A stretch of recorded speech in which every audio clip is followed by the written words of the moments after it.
সপ্তম পর্ব। বুড়ির বাড়ি। ভোম্বল হাঁপাতে হাঁপাতে চলেছে। পথের দুধারে খড়ের বাড়িঘর, চালে চালে চাল কুমড়ো আর লাউয়ের গাছ। চাল কুমড়ো গাছগুলোর কোনো কোনোটায় চাকা চাকা হলদে ফুল ধরেছে, জালি পড়েছে, ফুলগুলো হাওয়ায় দুলছে। কোনো কোনো বাড়ির বার উঠোনের শেষে ধানের মড়াই, কারুর বাড়ির বাইরের দিকে গোয়াল। রাস্তার ধারে এক জায়গায় আমতলায় কতগুলো ছেলে জটলা করছিল। কয়েকজন একটা কুকুরের লেজের সঙ্গে লম্বা দড়ি দিয়ে একটা ক্যানেস্তারা বেঁধেছে। কুকুরটা বোকার মতো চুপ করে দাঁড়িয়ে আছে। ভোম্বলও দাঁড়িয়ে মজা দেখতে লাগলো। ছেলেগুলো দড়ি বেঁধে কুকুরটাকে ছেড়ে দিলে। কুকুরটাও অমনি দিলে ছুট। সে যত ছোটে ততই টিনের ধমাধম আওয়াজ হয়। ছেলেগুলো হাসতে হাসতে হাততালি দিতে দিতে তার পিছনে ছুটতে লাগলো। ভোম্বল হেসেই সারা। সে আবার চলতে লাগলো। যেতে যেতে একবার পিছন ফিরে দেখলো কুকুরটা মাঠ দিয়ে লেজ তুলে ছুটছে। লেজে দড়িটা বাঁধা, কিন্তু ক্যানেস্তারাটা নেই। ভোম্বল আরো কিছু দূর গিয়ে পথের ধারে একটা বেতঝোপের কোলে বসে পড়ল। রাস্তাটার ওপারে খান দুই ছোট খড়ের ঘর, একটা চাল কুমড়ো গাছ, লম্বা কঞ্চি বেয়ে একটার চালে লতিয়ে উঠেছে। বাড়িটার চারধারে অড়হর কাঠির বেড়া, সামনে একটু উঠোন, পরিষ্কার তকতকে, আর সেখান থেকে কিছু তফাতে অনেক কালের একটা পুকুর, দাম কলসি হিঞ্চে ভরা। তার পাড়ে কয়েকটা নারকোল গাছ। ওই যে পুকুরটার ভাঙা ঘাট দেখা যায়। বেশ ঝিরঝিরে হাওয়া বইছে, কপালে তার ঠান্ডা স্পর্শ লাগছে। ক্ষুধায় ও ক্লান্তিতে ভোম্বলের দু চোখ ঘুমে জড়িয়ে আসছে। সে বাতাবি লেবুটা কোলে রেখে হাত দিয়ে নাড়তে নাড়তে দেখলো ঘর দুখানার ওই কোণ থেকে এক বুড়ি কাকে যেন বকতে বকতে বেরিয়ে এলো। বুড়ির চুলগুলো পাটের মতো সাদা, মুখে একটাও দাঁত নেই। বুড়ি চেঁচিয়ে বললে, শুনছিস হতভাগী, একটু খেয়ে যা। সারাদিন এর ওর বেড়ার ধারে ঘুরবি, মারধর খাবি। নোকে কয় আমি তোরে খেতে দিই নে। কই এলি? ও সুরো সুরো। আর মুখ পুড়ির সারা নেই। এতক্ষণ পাড়া মাথায় করছিলি যে। ভোম্বল মনে করলো বুড়ি বুঝি তার নাতনিকে বকছে। বুড়ি গুটি গুটি এসে পথের ওপর দাঁড়ালো। ভোম্বল একবার দেখলো বুড়ির হাতে একখানা মাজা কাশি। বুড়ি আবার ডাকলো, ও সুরি, সৈরবী, ধন। এবার সে সাড়া পেল, হাম্বা। সঙ্গে সঙ্গে ওপাশের ঝোপ জঙ্গল থেকে হুড়মুড় করে বেরিয়ে এলো একটা সাদা রঙের গাই, তার পিছনে লাল রঙের বাছুর।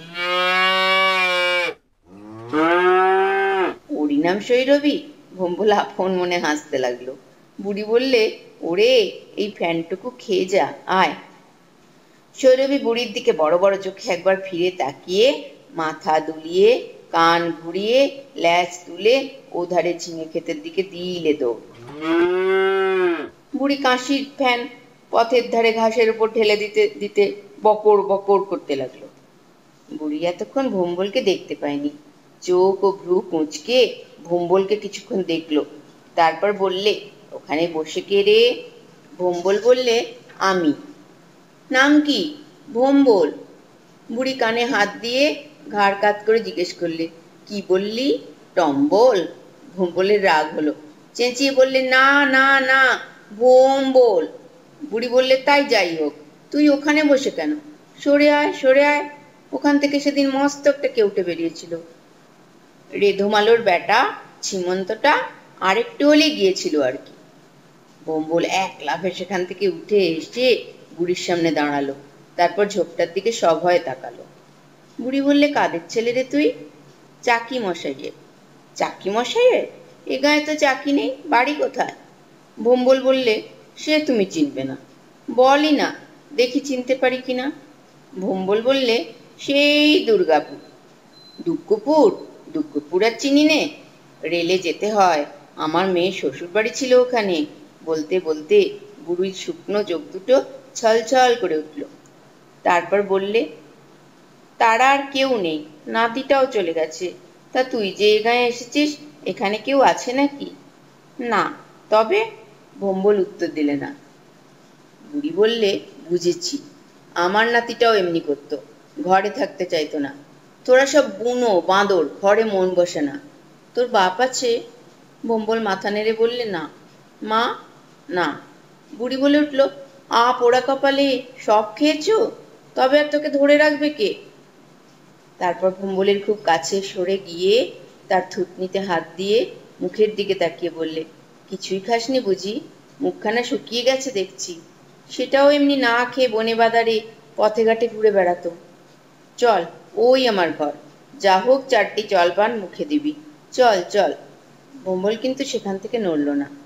বুড়ি বললে, লজ্জা করিসনি, চল চল বলতে বলতে ভোম্বলের হাত ধরে টানতে টানতে তার বাড়ির ভেতরে নিয়ে গেল। বুড়ির ঘরের দাওয়াটি বেশ নিকোনো। এক কোণে রান্নাঘর, হাঁড়ি কুড়ি সব তখন টেকাঠায় তোলা। খালি উনুনের পাশে এক বোঝা বাঁশ ও কাঠ। তার পাশে একটা ছাই রঙের বেড়াল তপস্বী মতো চোখ বুজে বসেছিল। সে তাদের পায়ের শব্দে যেন অতি কষ্টে চোখ মেলে তাকিয়ে মিহি সুরে একবার ডাকলো, মিয়াও। বুড়ি বললে, তোমার আবার কি, একটু সবুর করো, বলে দাওয়ায় উঠে দরজার শিকল খুলে ঘরে ঢুকলো। তারপর একখানা নলের চাটাই এনে দাওয়ায় পেতে ভোম্বলকে বললে, নে, উঠে এসে বস। ভোম্বল তখনও ছেঁচতলায় দাঁড়িয়েছিল। বুড়ির কথায় আস্তে আস্তে দাওয়ায় উঠে চাটাইয়ের ওপর বসলো। বুড়ি আবার ঘরে ঢুকে একটা হাঁড়ি থেকে 2 কুনকে টাটকা মুড়ি একটা ধামিতে ঢাললো। তারপর শিকের হাঁড়ি থেকে বড় বড় 2টো নারকোল নাড়ু বার করে মুড়িগুলোর উপর রেখে বাইরে এসে ভোম্বলের হাতে দিয়ে বললে, খা মনি। ভোম্বল বুড়ির হাত থেকে ধামিটা নিতে নিতে বললে, এই বাতাবিটা কি করবো আজিমা? বুড়ি আহ্লাদে আটকানা হয়ে গেল। একগাল হেসে বললে, কি বলে ডাকলি? আজিমা। বুড়ির আনন্দ আর ধরে না। সে ভোম্বলের সামনে উবু হয়ে বসে পড়ল। আস্তে আস্তে জিজ্ঞেস করলে, ও লেবু তুই পেলি কোথায়? কুমোর বাড়ির গাছে। মোতে কুমোরের গাছের লেবু? খাস নে বাচ্চা, সইবে না। তোরে আমি ভালো লেবু খাওয়াবো, ওটা ফেলে দে। অমন হাড় কিপটে আমার 3.5 কুড়ি বয়সেও দেখিনি। ভোম্বল লেবুটা কিন্তু ফেললো না, পাশে রেখে দিয়ে মুড়ি লাড়ু খেতে লাগলো। বুড়ি তাকে একটি ছোট কাঁসার ঘটিতে জল এনে দিলে। ঘটিটির উপর মতো ঝকঝক করছে। তারপর বললে, বসে বসে খা, আমি 4টে কলমি শাক তুলে আনি, আর দেখি গে যদি 1-8টে ল্যাটা পুঁটি পাই। ভোম্বলকে সে দুপুরে খেতে দিলে আউশ চালের রাঙা ভাত, ঘন কলাইয়ের ডাল ও কাঁচা লঙ্কা দিয়ে কলমি শাক ভাজা। সে ল্যাটা বা পুঁটি কিছুই ধরতে পারেনি। ভাতের সঙ্গে 1 বাটি ঘন দুধও সে ভোম্বলকে দিলে। তার সরখানা ঠিক কাঁথার মতো পুরু, ওপরে গর্ত গর্ত। ভোম্বল দুধের সর খেতে খুব ভালোবাসে। দুধটা শৈরভীর। পেট ভরে খেয়ে সে দুপুরে বেশ এক ঘুম দিলে। উঠল যখন বাঁশবনের মাথায় বেলা গড়িয়ে গেছে। বুড়ি বললে, মনি, তুই আমার কাছেই থাক। এই ঘরবাড়ি, ওই পুষ্করিণী বাঁশঝাড়টা আমার। বিঘে 3.5 ধেনো জমিও আছে, সব তোরে দেবো, বুঝলি? কিন্তু ভোম্বল সব নিয়ে কি করবে? সে যাবে সেই টাটানগর, সেখানে গিয়ে কত কাজ শিখবে। এখানে এই গায়ে ওই মাঠে কি আছে? এখানে সবাই যেন ঘুমোচ্ছে। ধ্যাত।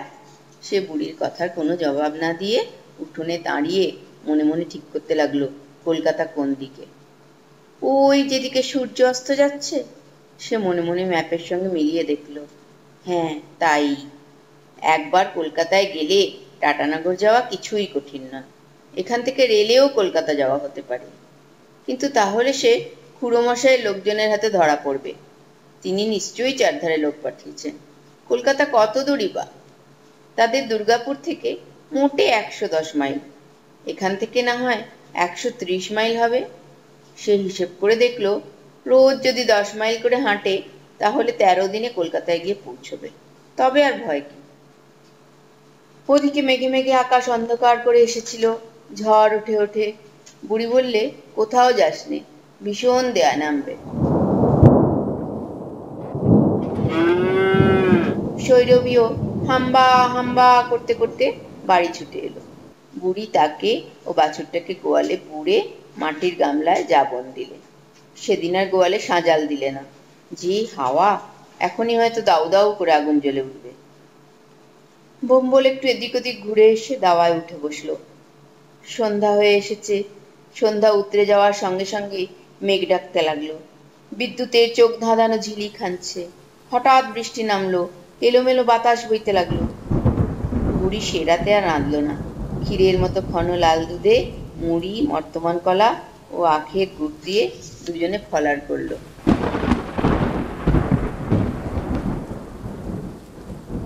রাতে শুয়ে শুয়ে বুড়ি গল্প জুড়ে দিলে। এক যে ছিল রাজা, তার 7 রানী। কিন্তু গল্পটি বেশি দূর এগোলো না। পাটরানীর ঘরের দরজায় পৌঁছতে পৌঁছতেই বুড়ির নাক ডাকতে লাগলো। কিন্তু ভোম্বলের চোখে ঘুম আর আসে না। ঘর অন্ধকার, বাইরে বৃষ্টি ঝরছে, ঝরঝর শনশন। পুকুরের ব্যাঙগুলো ডাকছে ক্যাঁ কোঁ, কটর কটর। তাদের সঙ্গে দামকলমি হিঞ্চে বনে একজোড়া ডাহুকি যোগ দিলে দেই দেই। সারা রাতের মধ্যে তাদের হাঁকাহাঁকি ও ডাকাডাকির বিরাম রইল না। তারা সকলেই যেন পরামর্শ করে ভোম্বলের চোখের ঘুম কেড়ে নিলে। তার মন ছুটে গেল তাদের দুর্গাপুরে নদী তীরে। সেই ওপারে বন ঝাউয়ে ঢাকা বিশাল বালুচর, তার শেষে আকাশের কোল বরণের গাঁ। এপারে তাদের বাড়ি। পুবদুয়ারি ঘরখানার জানলার ধারে এমনি বর্ষায় সে যেন গান ধরেছে। ঝাউ বনে, নদীর বুকে বাতাস লুটোপুটি করছে আর কি যেন কইছে। ভোরের দিকে সব শান্ত হতে ভোম্বল ঘুমিয়ে পড়ল। তারপর চুপি চুপি সকাল হলো। বুড়ি দেখলো ভোম্বল ঘুমোচ্ছে। সে পুকুর ধারে চলে গেল। কিন্তু ফিরে এসে দেখে চাটাই খালি, ভোম্বল নেই। মনে করলো এখনই আসবে। কিন্তু ক্রমে রোদ উঠল, মেঘ সরে গেল, ভোম্বল তবু ফিরে এলো না। সে বেরিয়ে গিয়ে ফাঁকা রাস্তার উপর দাঁড়িয়ে কাপা গলায় ডাকলো, টম্বল, ওরে টমলা, আয় রে দাদা, ফিরে আয়। কিন্তু কোথায় তার টম্বল? সে তখন আধক্রোশ দূরে মানিকপুরের পাকা সড়ক ধরে বরাবর পশ্চিম দিকে চলেছে। তার হাতে কঞ্চি, বগলে বাতাবি লেবু।